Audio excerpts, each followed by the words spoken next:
Yes, ikaze dasanzwe kandi abaramutse ndabena mwiriwe bivanye naho muhere cyane bivanye n'amasaha murabiko ikiganiro cyacu cinkino cyo kuruno uwa gatanu igenekerezo rya 13 ukwezi no kwa mbere biba byumvikana amakuru y'inkino muramaze ko mumenyera kuri plateau za Gitega Entertainment TV makuru yacu y'ikirundi ku munsi wa mbere cyane ku munsi wa gatanu turaza guhera mu gikombe citiriwe nkuru nziza cup turaza kurabira hamwe Tirajos kwine yagenze ndetse zo kurabira hamwe migwi nka Flambeau Descente ndetse na Garage Express irakomeza kwitegura mu gukina inkino za kivandimwe playoff VBL 2022 bageze mu gice ca nyuma final abona ko urunane rwandanye rubikora neza ndetse zo kurabira hamwe umugwi nka Lezipo ubandanya witegura neza mu kuyubaka mu kugura abakinyi batandukanye ku mugabane wa Afrika turaza kurabira hamwe nishane canke Championnat d'Afrique des Nations 2022 ubona ko kuno ho gatanu baza ko bari mu kibuga kabisa iza ko bitangura Algeria ndetse na Libya baza ko batangura kino gikombe birori kaza ko bibera hariya mu gihugu cyargira azobera rino higanwa kuri Stade Nelson Mandela do Balaki ne mu gisagara ca Algeria ndetse zo kurabira hamwe uko bigenda bivugwa n'izindi nkino zitegekanijwe kuri uno kuri journée ya mbere canke ku munsi wa mbere wa rino higanwa Championnat d'Afrique des Nations 2022 ndetse zo kurangiriza ku mugane wa Buraya ni Super Coupe ubona ko Real Betis yari kirakira na Barca ku munsi kuruno wa kane tugiye kubona FC Barcelona na Real Madrid basubira guhura urukino rwa nyuma muri kino gikombe ca Super Coupe yo mu gihugu ca Espagne ndetse zo kurangiriza ku nkino zitekanijwe ku mugane wa Buraya muri no weekend nuko ngiye kubaha ikaze mutarafite na subscribe please mubikore natwe tubone yuko mutwere ku rukundo rwanyu ndetse n'ivyumvire byanyu muri commentaire navyo tuba tubikeneye nuko nkuru nziza cup Fondation Pax Burundi rifadikanije cyane ry'umupira w'amaguru mu Burundi FFB ku munsi wa gatatu baje kuba bakora Tirajos maze ubona yuko byari bimeze neza mu gisagara ca Bujumbura nuko ku cicaro cy'umupira w'amaguru mu Burundi hariko rabiri Tirajos urabona ko rino higanwa rya Nkunziza Cup gitiriwe nyakwigenderanye n'icubahiro mukuru w'igihugu c'u Burundi aho arongoye igihugu cyacu c'u Burundi aho ubona ko ryatanguye rikinwa n'imigwi 8 gusa imigwi ya mbere muri Primus League ariko gushika ubu muri no 3e edition canke ubugira gatatu ubona ko igiye kuba ikinwa n'imigwi 32 yose murumva ko bimeze neza Vitalo na Deira Academy bazoba nabo nibo baje kuba batomborana nibo bazohura Boris Sport Dynamic izohora na Muzinga FC Lukinzo ihure na Tara Star ndetse Amasipiri bazohora na Legends Athletic ndetse Bumamuru bazohora na Buganda City Interstar bahure na Lelier Bujumbura City bahure na Tel Aviv Magarang Boys bahure nono mugwi ubumwe Academy ndetse Message Ngozi bazohora na Ngozi City Kayanza United bazohora na Buhumuza ndetse Musongati izohora na Royal FC Muntara Gitega Flambeau Descente ihure na Garage Express ndetse Top Junior bahura na Moso Sugar Atletico New iri bazohora na New Force Academy Tigre Noir bazohura na Olympique Star ndetse Aigle Noir bazohura na Le Croco nuko twibutsa tubamesha yuko ino migwi yatomboranye selo nuko uburere baherereyemo niha ubona yuko amaderby amwe amagiye kubaboneka muri zino nkino nkizi za Flambeau Descente bazohura na Garage Express ndetse na Musongati bahura na Royal uburere ubona ko byagiye bigwanagwana ko Message Ngozi ubona ko bazohura na Ngozi City n'utuderby tuba tumeze neza hariya mu ntara ya Ngozi twababwira nk'ivyo muri cyo gikombe citiriwe nkuru nziza cup gitegurwa na Fondation Pax Burundi ndetse Fondation Pax Burundi ndetse na nishira by'umupira w'amaguru mu Burundi FFB twobabwira nk'ivyo nuko kuno wa kane Flambeau Descente yari kiditegura mu gukina urukino rwa kivandimwe ndetse na Garage Express ubona ko ari nabo bazohura mu gikombe citiriwe Nkunziza Cup ndetse ku munsi wejo kaba baje kuba banganya igitsindo kimwe ku kindi aho ubona ko Garage Express kabisa yaje kuba yigaragaza iryohera abafana iryohera hari ambiance ku kibuga Stade Ingoma abona ko byari bimeze neza kabisa mu gisagara ca Gitega ku rukino rwa kivandimwe ubona ko bwari gwitabiriwe n'abantu batari bake aho womenga urukino rwa kivandimwe abeshi bavuga bati kabisa Garage Express hamwe yoshobora kugirirwa amahigwe ikaduga ikaja mu cicaro cyambere ubona ko mu gisagara ca Gitega kabisa byo babimeze neza twatugiye kuba tubona inkino zidasanzwe mu gisagara ca Gitega ari nako ubona ko bigoye kabisa ku kuduga kuno mugwi wa Garage Express ndetse novuga yuko bishoboka ko byose ari umupira w'amaguru twababwira nk'ivyo umupira w'amaguru ubona ko muri playoff VBL 2022 ubona ko final mu nkino za finale za kino gikombe ja playoff VBL 2022 urukino rwa mbere rwaje kuba ruhuza na Urunani ndetse na Jemukana Urunani rwaje kuratsinda Jemukana mata 82 kuri 58 kuri 52 urukino rwabaye ku munsi wa gatatu ndetse kuno wa kane Urunani rwari kurakina na Jemukana nyirukino rugira kabiri Urunani za kwa rutsinda amanota 113 kuri 79 aho ubona ko byari bimeze neza ubona ko basketball ubona ko itera yerekana indi sura ubona ko bimeze neza nuko Lezipo ikomeza kwiyubaka mu kurokrita abatari bake Tuyishemeze Dieudonné n'umukinyi yahora akina mu gihugu cy'u Rwanda muri IPRC Huye ubona ko Lezipo kabisa aje kuba imusinyisha Maroka Glody uno n'umukinyi yahorakina muri Show Sport ya hariya mu gihugu cha Kongo ibukavu nuko murumva ko Lezipo ikomeza kwiyubaka mu kwitegurira VBL 2023 ubona ko izotangura muri uno mwaka ubona ko bakomeza kuba biyubaka twabwira nk'ivyo ku mugabane wa Afrika ni CHAN canke Championnat d'Afrique des Nations 2022 igiye kubitangura kuno wa gatanu igice saa 3 neza na neza mu gisagara cha Alger aza kuba hatanguye urukino rwo kwakira rwo kugura rino higanwa Alger ndetse na Libya gicisa 3 z'ijoro nuko ibisagara bitano nivyo bizoba byakira rino higanwa Alger ndetse Annaba Oran ndetse na Constantine nivyo bizoba byakira rino higanwa rya CHAN 2022 rigira 7e edition canke rigira gikombe kigira indwi twababwira nk'ivyo ku kibuga Stade Nelson Mandela do Bakalaki mu gisagara cha Alger niho haza kuba habera kino runo rukino ruza kuba gugura rino higanwa Algeria ndetse na Libya gicisa 3 ubona ko umumenyereza Abongil Tom none umumenye nako umuhagarikizi Abongil Tom none ahagarikizi ava mu gihugu cha Afrika y'Epfo niwe aza kuba asifura runo rukino ndetse cyo twokwita première sita canke umuhagarikizi wo ku ruhande Ivanildo Mereye do Oliveira niwe aza kuba ari umuhagarikizi wo ku ruhande rwa mbere akabava mu gihugu ca Angola Kwasi Achempong Blobi niwe aza kuba ari umuhagarikizi wo ku ruhande rugira kabiri uno n'umunyagana Samuel Uwikunda uno n'umuhagarikizi agira kane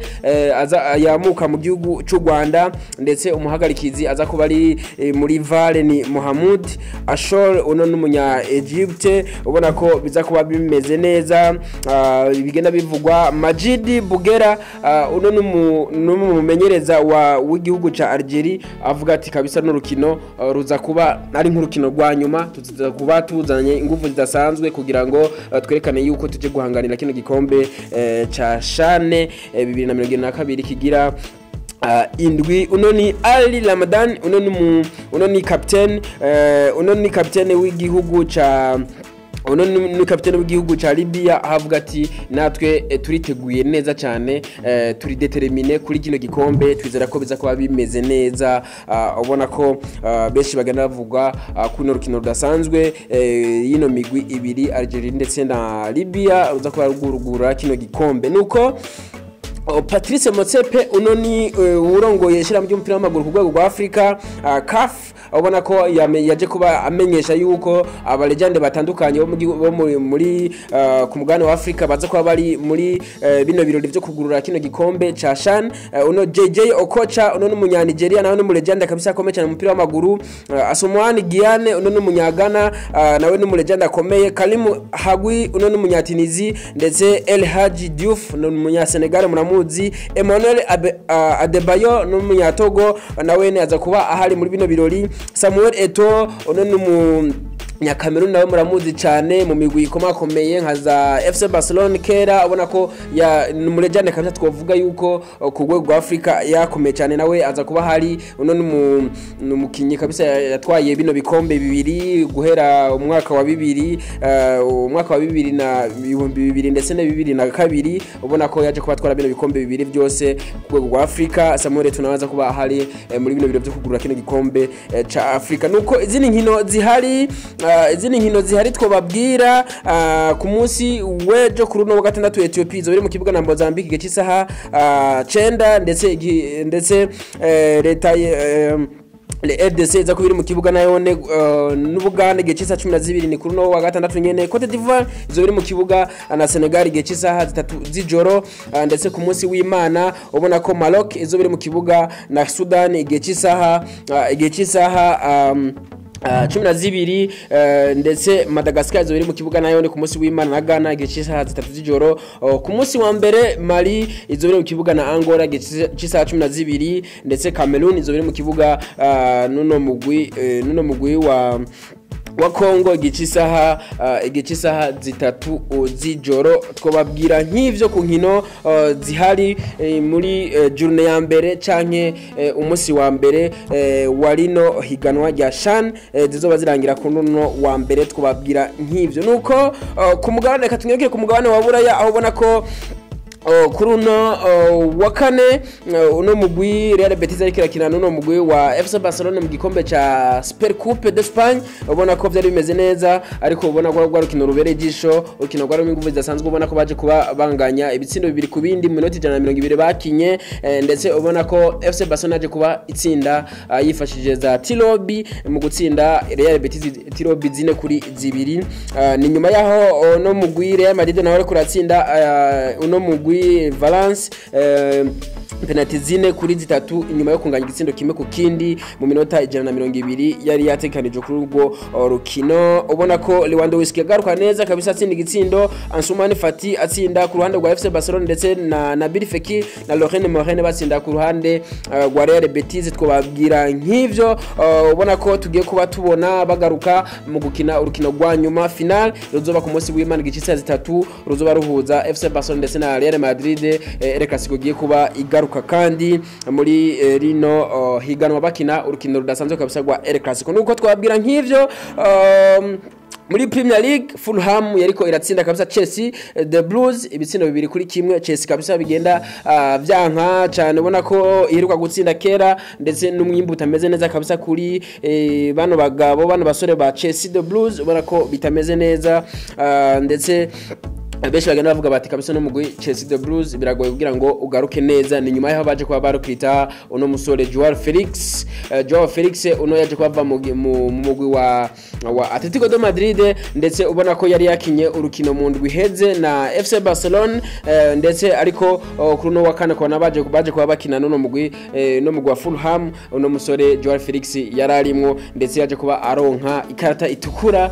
ku rukino rw'iwo rwa mbere na Chelsea the Blues. Twababwira nk'ivyo nuko kuno wa gatanu hari urukino mu gihugu cy'Ubudagi urukino rwa kivandimwe Bayern Munich za kubiri mu kibuga na Salzburg gice isaha 1 z'ijoro urukino rwa kivandimwe. Ndetse muri Premier League Aston Villa za kubiri mu kibuga na Leeds United ndetse ubona ko bimeze neza ku ruhande rwa Premier League ndetse no kuno wa gatandatu urukino kabisa dasanzwe gice isaha 8:30 Manchester United ndetse na Manchester City bazoba bari mu kibuga urukino rusanzwe kabisa rwo mu gisagara cya Manchester mu gihugu cy'Ubwongereza. Ni derby ibikomeye cyane, derby bivugisha abatari bake. Tubibutse yuko urukino rwa mbere Manchester City yatsinze bimwe biboneka kabisa Manchester United ibitsindo 6 byose kuri 2 muravyibuka. Ndetse igice isaha 11 Brighton and Hove Albion zobiri mu kibuga na Liverpool ayo masaha nyene. Everton zobiri mu kibuga na Southampton, Nottingham Forest zobiri mu kibuga na Leicester, Wolves zobiri mu kibuga na West Ham ayo masaha nyene. Ndetse Brentford zobiri mu kibuga na Bournemouth igice isaha 1:30. Ndetse La Liga Santander bazobari mu kibuga na Real Valladolid zobiri mu kibuga na Rayo Vallecano igice isaha 10:15. Girona zobiri mu kibuga na Sevilla, Osasuna zobiri mu kibuga na Mallorca igice isaha 1:30. igice isaha 4 ni Real Real Sociedad izobera mu kibuga na Atletico Bilbao, ndetse mu gihugu cy'Ubutaliyano ni Serie A Cremonese izobera mu kibuga na AC Monza, Lecce izobera mu kibuga na Milan gikisaha imwe z'ijoro, Inter de Milan izobera mu kibuga na Hellas Verona gikisaha 3:45. Mu gihugu cy'Ubufaransa Lens izobera mu kibuga na Auxerre, Olympique de Marseille izobera mu kibuga na Lorient gikisaha 2 z'ijoro, ndetse gikisaha 4 z'ijoro ni Olympique Lyon izobera mu kibuga na Strasbourg gikisaha 4 z'ijoro, ndetse ku munsi w'Imana ni Chelsea de Bruyne izobera mu kibuga muri mu kibuga na Crystal Palace, ndetse Newcastle izobera mu kibuga na Fulham gikisaha 10 zo ku mugoroba. Tottenham Hotspur izobera mu kibuga na Arsenal gikisaha 12:30 muri Liga Santander, naho ine bazobara mu kibuga ku munsi w'Imana. Getafe izobera mu kibuga na Espanyol Barcelona gikisaha 9, ndetse gikisaha 11:15 Almeria izobera mu kibuga na Atletico de Madrid. Twabwira nk'ivyo mu gihugu cy'Ubufaransa Lille izobera mu kibuga na Troyes, Angers izobera mu kibuga na Clermont, Montpellier izobera mu kibuga na Nantes, ndetse Stade Rennais izobera mu kibuga na Nice gikisaha 10 ayo masaha nyene. Toulouse izobera mu kibuga na Stade Brestois, Monaco na Ajaccio gikisaha 12. Stade Rennais izobera mu kibuga na Paris Saint-Germain